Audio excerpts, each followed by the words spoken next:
All right, kids, there are going to be times in your lives when you see something out of place and question how it got there. I mean, look at this and that. Why would a smartphone have so many questions? No, it don't. By now, everybody's heard that an Ohioan, a Columbus resident, a fellow Buckeye alum, someone around my age, is reaching the highest heights in these United States.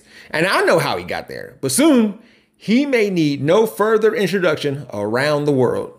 That's what they're waiting for. They're waiting for one race. You know, we've endorsed Dr. Oz. We've endorsed JP, right? JD Mandel, and he's doing great. They're all doing good. Okay, anybody could use a better further introduction there. That was former President Donald Trump at one of his rallies here in Ohio a few years ago, giving his vote of confidence to a few candidates. He went from saying JP, then asking if that was right in order to confirm if that's the person he's endorsing, then saying JD Mandel. And I don't know who that is, and he clearly doesn't know either. He could have been talking about J.B. Pritzker, but that's the governor of Illinois.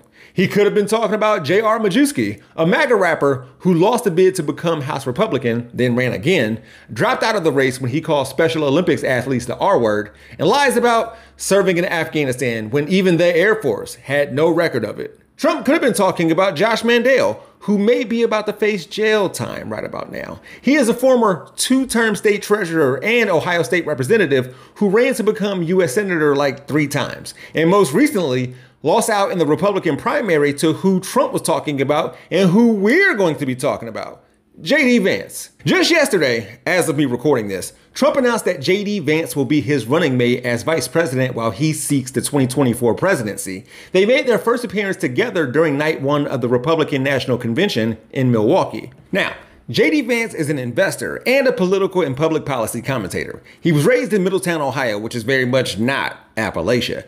JD graduated from Middletown High School in 2003 and then enlisted in the Marine Corps. He deployed to Iraq in support of Operation Iraqi Freedom. After graduating from The Ohio State University, where he studied political science and philosophy, he studied at Yale Law School. Vance earned his law degree in 2013. I feel like I speak for a lot of people in the state when I say, sorry, y'all. We let him out. You may know JD Vance best as an author. He wrote Hillbilly Elegy, a memoir of a family and culture in crisis, published in 2016, which not only made the New York Times bestseller list then, but now it went from number 1,773 on Amazon to number 1 in a few hours. Real quick, when New York Magazine asked if he read Hillbilly Elegy, Donald Trump said, "I thought it was an opinion, a strong opinion. And he understands a big segment of the voting population. I understood that right at the beginning. I think he understood a faction of people that was a pretty big group. It was an interesting book." Between this and what Trump has said about the Bible, this dude's book reviews are like a 4th grader's book report. He's basing everything he says on the title, the cover, and pictures. Well, Hillbilly Elegy was also made into a movie, directed by Ron Howard and starring Glenn Close and Amy Adams. I haven't seen it yet, but we will get back to it later. I also haven't read Hillbilly Elegy the book. I don't want to, but I'm currently flipping through it, along with reading reviews about it to get a sense of how JD Vance went from serving around 2 years in the Senate to becoming VP. Without the GOP calling this a DEI hire, by the way. When Kamala Harris became VP, the words affirmative action were thrown her way, and she has way more political experience than him, but whatever. Anyways, Vance was brought up by his working class grandparents in, again, not Appalachia, more like a suburb that's adjacent to a rural area that's really close to Cincinnati. He went by James Hamill until his 30s when he took on his mother's maiden name. His family life was anything but stable, and I came across this passage from his memoir. It was the saddest I had ever felt. Of all the things I hated about my childhood, nothing compared to the revolving door of father figures. In Ohio, I had grown especially skillful at navigating various father figures. With Steve, a midlife crisis sufferer with an earring to prove it, I pretended earrings were cool, so much so that he thought it appropriate to pierce my ear too. With Chip, an alcoholic police officer who saw my earring as a sign of girliness, I had thick skin and loved police cars. I'll stop right there. With that in mind, let's focus on what JD Vance has done for himself, kind of, and what he has done for others, in order for you to figure out how he got to this point. JD is kissing my ass. He wants my support. So, after the failed assassination attempt of Donald Trump, Vance said on Twitter, "Today is not just some isolated incident. The central premise of the Biden campaign is that President Donald Trump is an authoritarian fascist who must be stopped at all costs." That rhetoric led directly to President Trump's attempted assassination. And as I said already on TikTok, if that's the case, then Trump's rhetoric led to January 6th. Furthermore, how does calling Trump a wannabe dictator lead to violence now? Because there wasn't this clear and present danger when JD Vance said Trump might be America's next Hitler. Said, I'm a never Trump guy. Never liked him. Terrible candidate. Idiot if you voted for him. Might be America's Hitler. Might be a cynical a-hole. Cultural heroine. Noxious and reprehensible. Those are things that the left is going to come after you, and they're probably going to be put in ads should you be chosen as the VP pick. We knew about the America's Next Hitler thing because state senator out of Georgia and Vance's roommate from law school, Josh McLaurin, put it out for everybody to see. Here's what he said the other day about JD. Obviously, he's a sellout, but the bigger deal is he's angry and vindictive. The perfect fit for Trump's revenge. JD's rise is a triumph for angry jerks everywhere. Here is another DM of Vance's to a friend. A lot of DMs and screenshots of junk he has said in the past. Is that why he's so angry? Where he pretty much admits that he couldn't get elected in Ohio if people knew how he truly felt about Trump. Can you imagine running as an anti-AHCA populist who thinks Trump is a moral disaster? Where's my constituency? So, if you didn't know, JD Vance was talking about the American Health Care Act. That was Republicans' failed attempt to get rid of Obama's Affordable Care Act. As for the term populist, in political science, populism is the idea that society is separated into two groups at odds with one another, the pure people and the corrupt elite. The true populist leader claims to represent the unified will of the people. He stands in opposition to an enemy, often embodied by the current system, aiming to drain the swamp or tackle the liberal elite, according to BBC. Additionally, the term populism generally attaches itself to the right in a European context, but that's not an iron rule. Oh. And it applies to the American right, too. Not always, but definitely to JD Vance, though. He knew that the AHCA would kill programs that addressed opioid addicts like JD Vance's mother.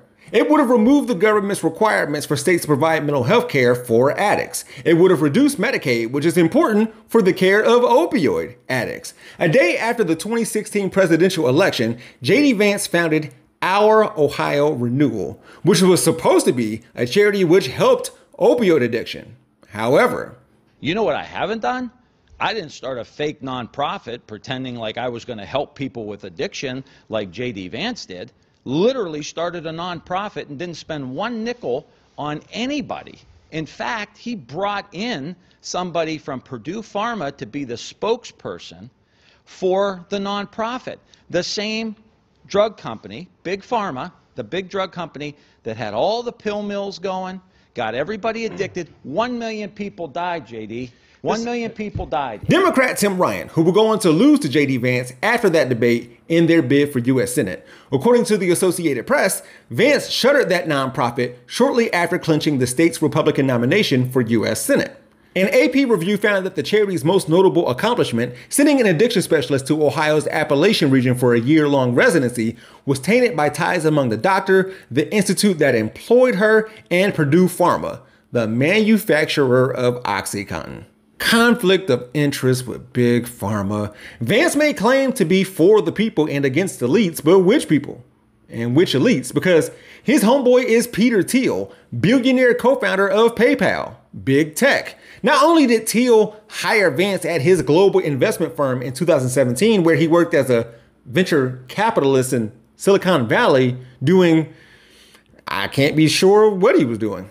Then Thiel, who was a Trump supporter himself and once said that women getting the right to vote was bad for democracy, donated about $15 million, the largest amount ever to boost an individual Senate candidate, according to Politico. And that was for Vance, who said that Thiel is a very fascinating and knowledgeable person he likes to bounce ideas off of. I'm not sure of how influential Peter Thiel is to JD Vance, but Vance said that Thiel's talk at Yale one day, where they met, was the most significant moment in his time there. So, JD has said, abortion was the first political issue I can ever remember caring about. And even after 20 years, it still shocks me that progressives just ignore there's an innocent life involved.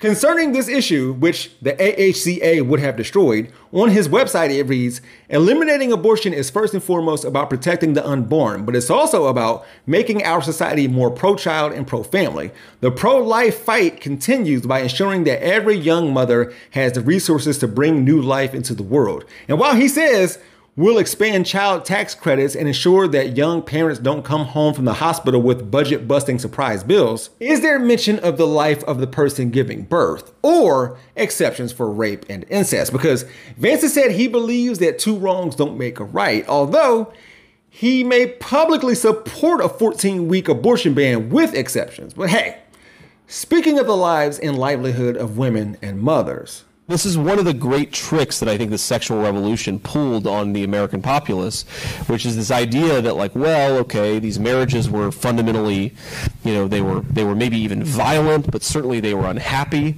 And so getting rid of them and making it easier for people to shift spouses like they change their underwear, that's going to make people happier in the long term. And maybe it worked out for the moms and dads, though I'm skeptical, but it really didn't work out for the kids of those marriages. It's not an accident that Vance made divorce due to domestic violence about happiness rather than safety and survival, and shift spouses like they change their underwear. There bet not be some story in Hillbilly Elegy about Appalachians rarely changing their drawers or something. This is probably some culture war thing that he does because he thinks liberals are trying to kill the nuclear family. Tangent, but people don't divorce as much as he thinks. It's time for some more unlearning, and today, 50% of marriages end in divorce. Or do they? Nope. First of all, it's a dumb thing to measure. Until the 1970s, divorce laws were very different, so really, it would have been a measurement of what percentage of couples are trapped in bad situations. Also, it's a dumb statistic because it doesn't take into consideration length, so the couple that held hands while the water came in on the Titanic counts exactly the same as someone who got hit by a bus on their honeymoon. Oh, but also, it doesn't take into consideration overachievers. Some people are really good at getting divorced, and if you stay married forever, you only get to count for one, but if someone gets divorced 5 times, they get to be counted 5 times. But even given all of those caveats to this statistic, no one actually bothered to measure because it would be too hard. The ideas about divorce that Vance has stems from biblical passages, but seems to have its roots in controlling women's bodies. I don't know why his beliefs are put on non-believers. Additionally, in the Senate, his culture war initiatives include a bill criminalizing gender-affirming care for transgender kids, a ban on federal mask mandates, and crackdowns on affirmative action policies at colleges and universities. I know that so far he hasn't been a U.S. Senator for very long, so I can't hold too much against him by way of policy. But when asked what his biggest accomplishment is to this date, this is what he said. In 18 months, Margaret, we've done a lot of good work for our constituents. We've got hundreds of millions of dollars to the Great Lakes. We've done a lot to help the people of East Palestine deal with the terrible train disaster. And of course, we've done a lot of work on making sure that Ohio has gotten defense resources that make not just Ohio, but our country stronger. So there's a lot we can hang our hat on. Couldn't tell you what he meant by defense resources, but also, no. When the U.S. Senate voted to invest $1 trillion in the nation's infrastructure in August of 2021, according to NPR, Vance had not yet been elected. And FEMA is a federal government thing under President Joe Biden. So yeah, Vance visited East Palestine twice after the train derailment, and it meant so much to the community. And he urged Biden to do something, while Biden just told Governor DeWine that if he needs something, let him know. And he didn't visit for over a year. It was probably eating ice cream. But what did Vance do financially or economically? Nothing. He trashed the Infrastructure Investment and Jobs Act, Inflation Reduction Act of 2022, CHIPS and Science Acts. I'm not going to get into what he voted against. JD Vance is Trump's vice president in order to maintain and uphold the agenda of their elites, like Peter Thiel. Oh, and Project 2025. He has an affiliation with the Heritage Foundation. And this is how a trans barista at Starbucks becomes ruling class to him, but not Elon Musk. Vance's wife clerked for Chief Justice John Roberts and Brett Kavanaugh.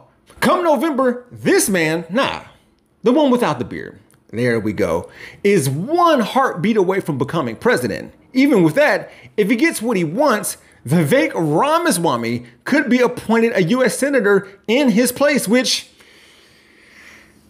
Ohio has made our stuff everybody's problem.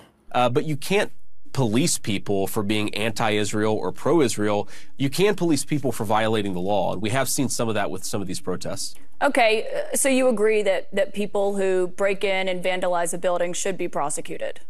Exactly. Okay, I'm just checking because you did help raise money for people who did so on January 6th, which was, impeding an official proceeding, breaking into a building that they weren't allowed to be in, and vandalizing the Capitol. How bad do you have to be for Mitt Romney to get at you? I don't know that I can disrespect someone more than JD Vance. It's not like you're going to be famous and powerful because you became a United States senator. It's like, really? You sell yourself so cheap. How do you sit next to him at lunch? When Zach Beauchamp of Vox met JD Vance, he said he was friendly, thoughtful, and smart, much smarter than the average politician I've interviewed. Yet his worldview is fundamentally incompatible with the basic principles of American democracy. The man has had no votes cast for working people. Here he is getting intentionally or unintentionally cooked by Ohio Democratic Congresswoman Marcy Kaptur, who asked him if it was his first time while in a picket line for the United Auto Workers. The point of all of this has to be, is JD Vance where he is because he'll do what Mike Pence wouldn't do? Don't forget why Trump needs a new vice president. If it came down to it, Vance would peddle the big lie part 2, but would he accept nominations from fake electors? Would he refuse to certify the 2024 election under the premise that it was stolen or fake? None of that may apply to this year, sure, but this is why we're here. Not due to him championing, quote, the hardworking men and women of our country. JD has had a very successful business career in technology and finance, and now, during the campaign, will be strongly focused on the people he fought so brilliantly for, the American workers and farmers in Pennsylvania, Michigan, Wisconsin, Ohio, Minnesota, and far beyond. But because of MAGA, JD's resume is lacking, but he networks. I could learn something from that. His book didn't have anything to do with it either. And hey, Appalachians hate it. Not to overgeneralize. In this article from Esquire, an Appalachian from East Tennessee stated, after watching the trailer, having already read the book, it's obvious that much like the source material itself, this could end up another portrait of an outsider's Appalachia, a marketable caricature of a proud community of people, an embarrassment worth paying attention to. There's been a book written or recommended as a response to Hillbilly Elegy called Appalachian Reckoning by Anthony Harkins and Meredith McCarroll. I've seen JD Vance's book described as poverty porn or built by pull yourselves up by your bootstraps. Liberals loved Hillbilly Elegy. So did Hollywood, clearly. And from what I've seen, and again, I can't stress this enough, haven't read it yet, it comes off as blaming Appalachians for their status and standing, which rich people love. This leads us back to that passage I quoted towards the beginning of this video that JD said about navigating various father figures. I'm not saying that Donald Trump or Peter Thiel are father figures for him. Perhaps they are. However, he might claim he supports Trump because of liberals. If you even acknowledge that there were reasonable things that Donald Trump was saying, there was this complete overreaction. And I think JD Vance still struggles with something he said Thiel articulated to him. A feeling that I was obsessed with achievement in itself, not as an end to something meaningful, but to win a social competition. My worry that I had prioritized striving over character took on a heightened significance. Striving for what? This is why JD Vance will say and do what needs to be said and done to get and be successful, even if it means changing his mind or ideology. The people that he's working for and with aren't for his people. He would watch his fellow hillbillies die and then do the eulogy. He learned the wrong lesson from Meemaw. You got to decide. You want to be somebody or not? Greetings from Ohio. We're sorry. We gonna be all right? What's the president? He said, what's a president? Hey, JD, yeah. I got your book. Okay. And I just had one question for you. Can I finish my remarks first? Yeah, I just want to know if I could get a refund. I didn't like the book very much. All right. There we go. $16.99. You're gonna go. $21 in Canada. Could I have $16.99 plus tax? No, you can't. Do either of you guys have cash on you? No. Just $16.99 plus tax. You're gonna need to go. It just wasn't that good. I didn't find the main character wasn't very likable.